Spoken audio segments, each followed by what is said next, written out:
जो मानकर बजेट लक्ष रु 5 लाख भितर अच्छी से आज गोटे इंटरेस्टिंग बिजनेस आइडिया नहीं कि आसी जोटा कि तुम वर्षर 6 मास काम करके लक्ष लाख टका प्रॉफिट गेन कर आज बिजनेस आइडियाटा हूँ मिक्सचर मशीन किणी केमी तुम लक्ष लाख टका प्रॉफिट गेन कर से विषय आज डिस्कसन करिया।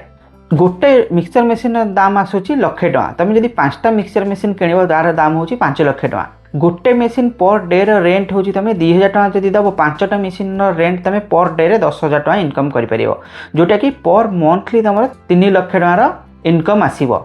मेसीन मेंटेनेंस पर मंथ 10,000 टका प्लस गोटे मैनेजर रखियो जे कि तुम मेसीन को सबुआड़े लगे आ बुझाबुझी कर सी नब 10,000 टका पर मंथली तुम एक्सपेंस कला 20,000 टका आउ 2,80,000 टका तुम प्रॉफिट रहा स्ट्रेट। गोटे मस तुम 2,80,000 टका सेव कर जब तुम 12 मास कम कर तुम पाखापाखि 32 लाख प्लस आसव। बट जेहेतु आम कंस्ट्रक्शन काम सबुदिन हेनी तुम जब हाफ इयरली भी धर माने 6 मंथ जब तुम कम कर पाखापाखि 16 लाख टका तुम सेव कर जोटा कि तुम स्ट्रेट प्रॉफिट।